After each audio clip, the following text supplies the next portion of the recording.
Ibadah itu ada dua syarat.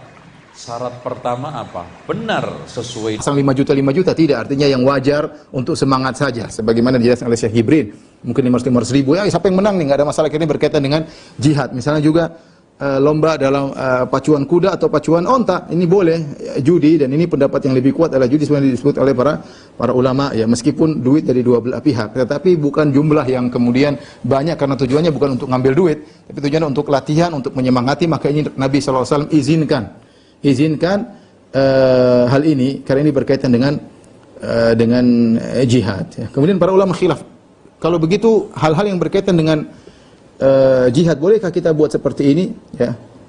Syekhul Islam Ibnu Taimiyah Ibnu Qayyim mengatakan boleh ya, ditinjau dari makna, tujuannya adalah untuk mencapai kekuatan, membantu dalam jihad, maka hal-hal yang membantu dalam jihad maka diperbolehkan. Misalnya lomba, sampai Ibnu Taimiyah mengatakan lomba ilmu, misal ilmu syar'i, ini jihad dengan lisan ya, boleh ya.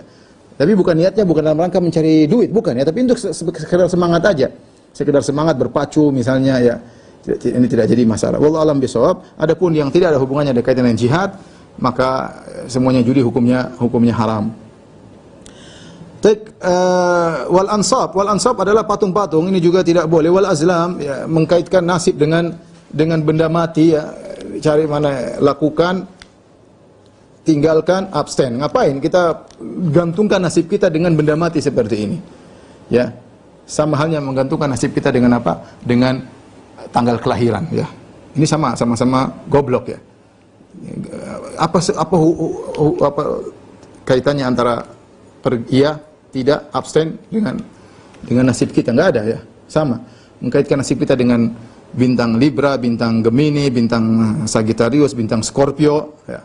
Kemudian misalnya mengkaitkan nasib kita dengan apa? Dengan garis jari ya. Garis jari ya. Ini. Dulu saya pernah diramal, Ustaz, ini kalau satu ini akan begini kata, aduh, orang ngeramal macam-macam ya.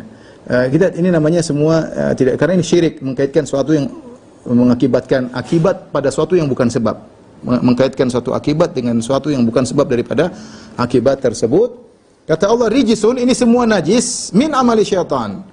Najis, tapi najisnya najis maknawi. Najis maknawi karena najis amali. Karena Allah mengatakan rijsun, najis tapi min amali syaitan, dari perbuatan syaitan. Fajtanibu, bukan najis zatnya. Oleh karenanya Allah sebutkan 4 perkara: khamr, judi, patung, azlam. Kita tahu azlam ya, benda ini tidak najis zatnya, tapi perbuatannya najis. Kemudian patung-patung berhala, kalau kita pegang kita enggak ternajisi, tapi patung ini perbuatan najis, perbuatan amal syaitan. Sama judi, kartu, gaple, ya ini juga bukan najis ya. Kupon apa segala ini bukan najis. Khamar juga bukan najis. Khamar adalah perbuatan najis maknawi. Dan ini khilaf di kalangan para ulama. Setelah mereka sepakat bahwasanya patung tidak najis, azlam tidak najis, judi tidak najis, najisnya najis maknawi, bagaimana dengan khamar? Maka jumhur ulama, seingat saya 4 mazhab berpendapat bahwasanya khamar itu zatnya najis. Kalau kita pegang kita harus cuci tangan karena dia najis. Karena Allah mengatakan rijsun min amali syaitan. Tapi ini diselisih oleh segelintir kecil ulama yang mengatakan bahwasanya khamar tidak najis. Kenapa? Karena Allah mengatakan dalam ayat ini adalah dari perbuatan syaitan, dia bukan najis secara zat, tetapi najis secara makna. Lagi pula yang digandengkan dengan khamar dalam ayat ini adalah perkara-perkara yang tidak najis. Maka hukumnya sama karena digandengkan dengan 3 yang lain, patung, judi, kemudian azlam, ini semua tidak najis secara zatnya. Kalau gitu khamar juga bukan najis. Ini pendapat yang dirajikan oleh Syekh Utsaimin rahimahullahu taala dengan dalil bahwasanya ayat ini bukan berarti najis zat ya. Oleh karenanya di zaman Nabi SAW ketika turun ayat ini, fahal antum muntahun, tidakkah kalian berhenti? Maka para sahabat, mereka lagi minum khamar, mereka keluarkan, mereka tumpahkan, bahkan mereka menumpahkan khamar di pasar-pasar kota Madinah. Kalau itu najis, ya nggak boleh kita buang najis di pasar, karena pasar kemungkinan akan dilewati oleh orang banyak. Ketika para sahabat menumpahkan khamar di pasar-pasar, menunjukkan khamar tidak najis. Kemudian juga tidak datang dalam riwayat Nabi menyuruh mereka untuk mencuci bekas khamar, enggak ada. Nabi menyuruh mereka untuk mencuci bekas khamar, ini menunjukkan bahwasanya khamar tidak najis, hanya dia najis kalau diminum. Najis kalau diminum, zatnya tidak najis. Allah mengatakan fajtanibuhu, jauhilah, jangan dekat-dekat dengan perbuatan hal ini semua, la'allakum tuflihun, semua kalian beruntung. Apa namanya falah? Falah yaitu meraih apa yang diharapkan dan selamat dari yang dikhawatirkan. Itu namanya falah. Ya, falah artinya meraih apa yang kita cita-citakan dan terselamat dari yang kita khawatirkan. Harus tergabung dua-dua ini. Meraih apa yang kita cita-citakan, selamat dari apa yang kita khawatirkan. Di antaranya masuk surga. Masuk surga cita-cita, selamat dari neraka itu cita-cita. Maka itu al-falah. Maka semoga kalian beruntung. Ya. Kemudian Allah berfirman, "Innama yuridu syaitanu ayyuqi'a bainakumul adawata wal baghdha'a fil khamri wal maisir." Sungguhnya setan punya keinginan untuk melemparkan pada diri kalian adanya permusuhan dan kebencian dengan sebab khamar dan perjudian. Ya benar, khamar kalau orang sudah minum teler, dia bisa maki-maki sana sini, dia bisa bongkar rahasia, dia bisa mukul orang, dia bisa zinai orang, dia bisa bunuh orang. Kenapa? Dia mabuk. Dia mabuk. Yang bahaya kalau setengah-setengah mabuk. Mabuk teler sudah jatuh masih mending, ini masih setengah-setengah mabuk, dia masih punya kekuatan, dia bisa melakukan banyak hal. Makanya khamar khaba'ith. Khamar adalah induk daripada perbuatan-perbuatan keji, ya. Karena dia bisa mencaci maki, dia bisa membuka rahasia, merendahkan orang lain, ngomong enggak sengelantur, bunuh orang, zina dan yang lainnya. Maka menimbulkan permusuhan. Ya. Sama al-maisir, judi juga demikian. Al-maisir disebut maisir kenapa? Karena mudah. Yasr itu dalam bahasa Arabnya yusrun artinya mudah. Maisir yusrun mudah. Kenapa mudah dapat duit? Ya, tapi menghabisi duit orang. Nah, kalau orang main judi tahu-tahu dalam satu majelis bisa menang $1.000, bisa menang $500.000 dalam waktu sekejap. Orang tadinya duit banyak tiba-tiba habis, jadi dia pasti jengkel, nggak mungkin dia nggak jengkel. Maka timbul permusuhan, timbul kebencian, dan ini yang diinginkan oleh syaitan. Maka kita waspada. Di antara hal yang diinginkan oleh syaitan adalah permusuhan di antara kaum muslimin. Kita sebagai kaum muslimin yakin bahwasanya syaitan ingin mengadu domba di antara kita, dan ayat-ayat dalam Al-Qur'an menyatakan demikian. Wa qul li ibadi yaqul lati hi ahsan inna syaitana yanzagu bainahum. Katakanlah kepada hamba-hambaku untuk mengucapkan yang terbaik, sesungguhnya syaitan mengadu domba di antara mereka. Nabi Yusuf ketika bertemu dengan kakak-kakaknya setelah berpisah jauh, dia mengatakan iz akhrajakum minal sini wa jaa bikum minal badwi min ba'di an nazaga syaitanu baini wa baina ikhwati. Allah telah mendatangkan kalian wahai kakak-kakakku, didatangkan bertemu dengan aku setelah syaitan mengadu domba antara aku dengan kakakku. Jadi syaitan ingin mengadu domba, ya, makanya Nabi SAW bersabda, inna syaitan qad aysa an ya'budahul musallun fi jaziratil Arab illa fi tahrishi bainahum. Syaitan putus asa untuk disembah oleh orang-orang yang salat di jazirah Arab, kecuali dan dia tidak pernah bersatu mengadu domba di antara kalian. Dan ini berlaku pada seluruh kaum muslimin, baik tingkatan masyarakat, baik tingkatan penuntut ilmu, tingkatan para dai. Maka waspada hal-hal yang bisa menimbulkan permusuhan, kita jauhi, karena memang syaitan ingin mengadu domba di antara kita. Berlapang dada kalau ini perkara ijtihadiyah, masalah ini perkara ijtihadiyah, enggak usah kita kemudian memaksakan diri, kemudian mengucapkan kata-kata penghinaan misalnya. Enggak usahlah, kalau ini perkara ijtihadiyah, sudah tahu ijtihadiyah, Anda boleh merasa Anda paling benar, tapi kalau ini perkara ijtihadiyah, khilaf sudah ada sejak dulu, apalagi zaman sekarang, khilaf para ulama zaman sekarang, maka kemudian jangan merendahkan yang lain. Apa itu enggak ada ilmunya, enggak usahlah. Udah Anda benar, sudah benar, apa-apa, enggak usah menjarah, enggak usah menyakiti hati saudara Anda yang juga mungkin berdakwah bersama Anda. Atau demikian juga para penuntut ilmu juga jangan saling menjatuhkan di antara mereka. Selama perkara ijtihadiyah, maka kita saling menghargai antara satu dengan yang lain. Kita boleh milih, boleh menyalahkan, tapi jangan menggunakan kata-kata yang merendahkan, menghinakan dan yang lainnya. Wa yasuddakum an dzikrillah wa anis salat. Syaitan ingin membuat kalian terhalangi dari mengingat Allah dan dari salat, ya, dengan cara kalian main judi, habis waktu main judi. Kalaupun mau salat pikiran jengkel dan macam-macam, ya. Apalagi kalau tidak salat, ya, tidak ingat Allah Subhanahu wa taala. Fahal antum muntahun, tidakkah kalian berhenti dari itu semua? Wallahu a'lam bishawab. Ini saja yang bisa saya sampaikan. Wallahu a'lam. Kalau ada yang bertanya, saya persilakan.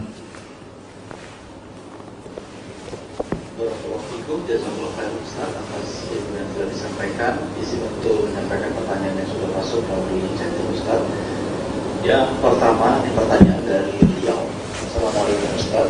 Apa beda sumpah dengan nazar? Apakah tercela sering sumpah dengan yang seperti kebiasaan orang Arab tadi? Demikian Ustaz pertanyaannya.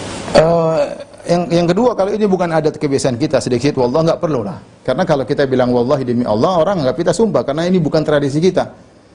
Ya, kalau Arab sudah biasa, wallahi wallahi. Saya pun dulu di sana saya terbiasa. Karena itu suatu kebiasaan mereka dari dulu, tidak hilang-hilang.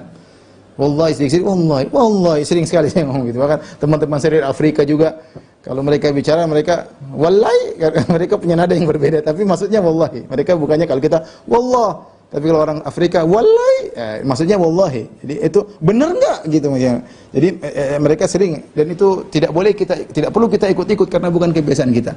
Karena uruf kita kalau kita bilang wallahi, orang menyangka kita bersumpah. Beda ketika kita di Arab ya. Mereka tahu ini bukan sumpah. Sumpah itu mereka ada konteksnya berbeda. Demi Allah, saya bersumpah, bahwa itu baru ini sedang bersumpah beneran. Adapun nazar adalah bagian daripada sumpah, makanya kafarahnya sama kafaratul yamin. Karena ada demi Allah, itu bagian daripada nazar. Nazar adalah salah satu bentuk sumpah. Nazar adalah salah satu bentuk sumpah. Misalnya kalau saya demi Allah, kalau saya sehat, saya akan begini. Demi Allah, kalau saya lulus, saya akan begini. Itu namanya sumpah. Salah satu bentuk sumpah adalah nazar. Wallahu a'lam bishawab. Selanjutnya.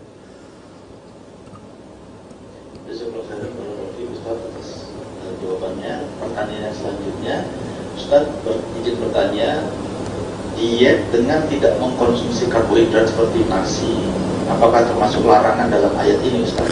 Tentunya kalau ada seorang punya tujuan tertentu, ya misalnya dia punya tujuan tertentu, dia bukan dalam rangka zuhud, bukan dalam rangka wara', bukan, dia tidak beribadah dengan hal tersebut.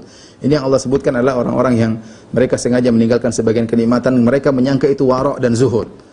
Makanya Allah mengatakan la tuharrimu thayyibati ma ahlallahu lakum. Janganlah kalian mengharamkan apa yang Allah halalkan.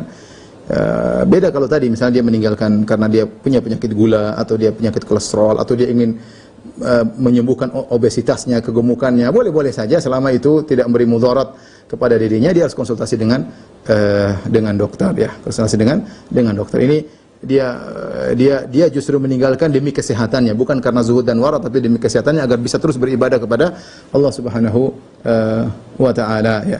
Baik, saya ada baca perkataan indah dari Al-Qurtubi ya. Bentar ya.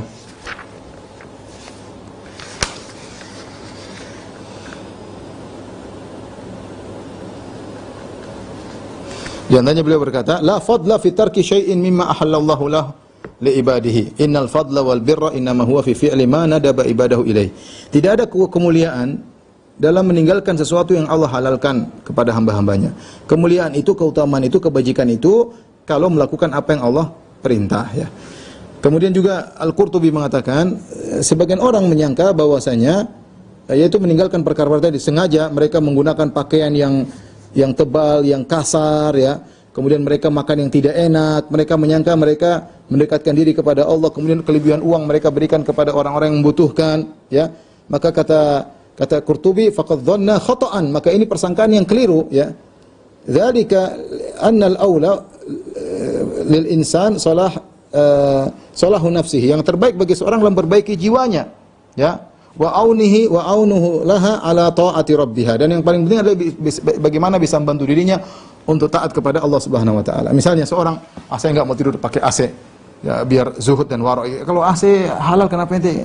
Disuruh ente tidur pakai AC tenang biar mudah bangun, enggak apa-apa, biar istirahat lebih enak. Daripada kepanasan susah tidur, malah enggak bisa salat malam, ya mending tidur nyaman, bangun segar, salat malam ya. Jadi apa yang kita bisa nyaman membantu kita untuk ibadah, lakukan, enggak ada masalah, tidak larang ya. Allah tidak larang. Jangan kemudian sengaja menyusahkan diri. Karena itu bukan tujuan Allah. Yang penting Anda bisa beribadah dengan baik. Kalau ada perkara yang halal, lakukan. Jangan cari yang susah. Jangan cari yang susah. Tapi kalau tadi masalah tidak makan karena ada pengobatan atau kesehatan, tidak jadi masalah. Wallahu a'lam bishawab.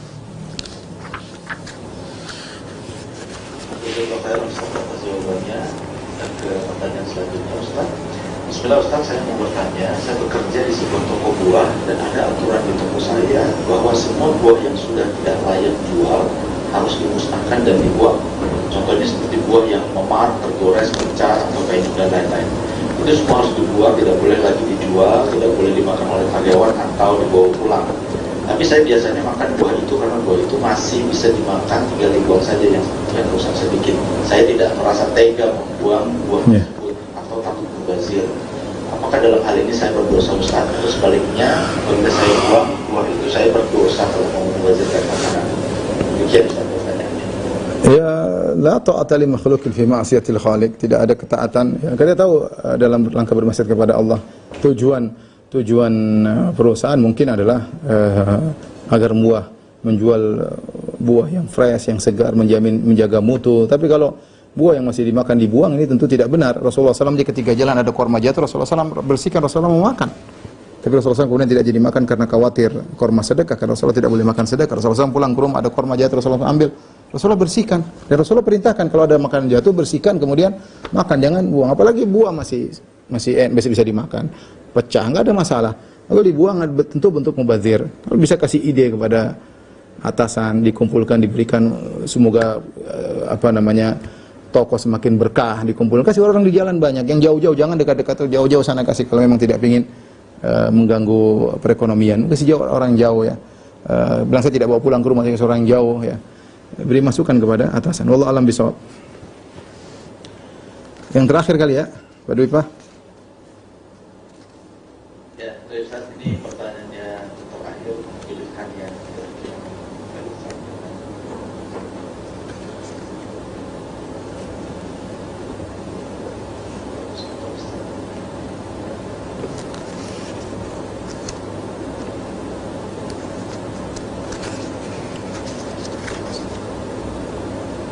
Ustaz mau bertanya bagaimana hukumnya suami menggauli istri yang telah berkata berulang kali bahwa akan menceraikan istrinya tapi tanpa bersumpah demi Allah. Jazakallahu khairan. Ya, dia terjatuh ke dalam Allah alam bisawab ya. Ini ada pembahasan tentang ancaman seperti itu. Ada khilaf di kalangan para ulama. Saya akan menceraikan kamu, kalau kamu keluar saya akan ceraikan kamu ya. Maka yang dipilih oleh Syekhul Islam Ibnu Taimiyah rahimahullahu taala, kalau niatnya adalah bukan untuk menceraikan tapi nakut-nakuti saja, maka dia terjatuh dalam sumpah. Maka dia harus membayar kafarahnya. Dia tidak jatuh dalam penceraian. Ada khilaf ya, ada yang mengatakan itu adalah cerai, ada yang mengatakan tidak. Kalau dia niatnya bukan menceraikan tapi menakut-nakuti saja, kamu keluar rumah saya ceraikan kamu, kamu itu maka itu hanya dianggap sumpah. Tapi wallahu alam, saya tidak tahu masalah ini, saya tidak membahas lebih dalam. Mungkin bisa ditanyakan kepada ustadz yang lain. Tapi ada khilaf tentang masalah ini. Demikian saja apa yang saya sampaikan, kurang lebih saya mohon maaf. Wabillahi taufiq wal hidayah. Assalamualaikum warahmatullahi wabarakatuh.